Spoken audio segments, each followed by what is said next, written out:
Ngayon ko lang nalaman na ganyan ka pala kabig. Kaya nga may gold eh. Oo, kaya. Ito yung pinagpundar, siyempre magpupundar ka. Bago ka makapagpundar ng ginto, siyempre kailangan marami kang business.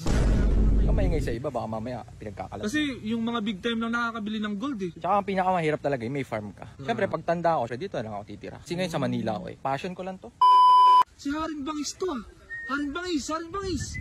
Anong Yo, ginagawa mo what's dito? up? Ah? Ang ginagawa, parang nasa forest ka na naman. Oo, kasi kahapon nasa business ako eh. Oo. So after ko ng business, nandito ako sa farm ko. Oh. Yung dito kasi yung farm ko, ito yung tinatawag na passion fruit farm. Dito ako ngayon, pag wala akong ginagawa, hindi ako nagbablog, ganun, dito ako. Namimitas ako ng mga passion fruits. Ha? Alam mo ba yung passion fruits? Ito. Di ko Pag alam nahuhulog yan. na Ano kasi ba yan? to, pino-harvest ko sila. Ah, okay. Ito yung masarap, passion fruits to eh. Passion fruit. Yan, mga, malalaman mo to kapag hinog na, pag dilaw na. Oo, Pag dilaw na. passion fruits yan. Ipakita mo, ito hilaw pa to. Yan. Green pa eh. Gusto mo bang matikman? Pwede. Hanapan kita ng hinog. Sige. Yan ba yung sikreto mo? Kaya ganyan katawan mo? Oo, passion fruits. Passion. Tanggalin na natin to kasi alam mo naman, Sige. medyo magulo yan. Passion fruit. Yan lang, tigas eh. Ito medyo hinog na to eh. Ayun. Woo! Passion. Yan. Ah. Yan. Hindi nyo ba alam yung passion fruits? Ito yung ginagawa. Mga drinks. Wow. Sarap. Solid dyan ah. Matik ma'am? Masarap. Wow. Ang tamis ah. Sarap yan ah. Alam. Masarap talaga ang passion fruits. Last.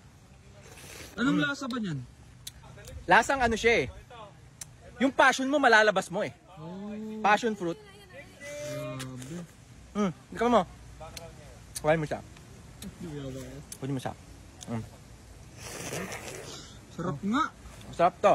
Sarap nga. Ano pa? Ano pang gusto mo? Parang ang laki ng farm mo, no? Malaki. Pakita mo. Pakita mo. Grabe. Sa'yo lahat to? Kain lahat yan. Kain lahat Sa'yo lahat? Grabe. Ibig sabihin, talagang ano ka? Big time ka Big talaga. time talaga ako. Kasi Alam mo, may business ka na, may farm ka pa. Oo. Ganun talaga eh. Actually may mga buko rin ako dito. Buko. Buko. Ah, yan. Hindi ko na nga na-harvest. Nasisira lang. Ayun. Grabe. Mga buko. Ngayon ko lang nalaman na ganyan ka pala kabig. Kaya nga may gold eh. Oo, kaya. Ito yung pinagpundar, siyempre magpupundar ka. Grabe. Bago ka makapagpundar ng ginto, siyempre kailangan marami kang business. Diba? Kaya pala may... Kung maingay sa iba, baka mamaya pinagkakalat. Kasi yung mga big time lang nakakabili ng gold eh. Oo. Tsaka ang pinakamahirap talaga may farm ka. Siyempre pag tanda ako, siyempre dito na lang ako titira. Kasi ngayon sa Manila ako eh. Tama. Nandito ako ngayon sa sa may passion ano ko. Tsaka parang nakaka-relax dito, no? Passion ko lang to.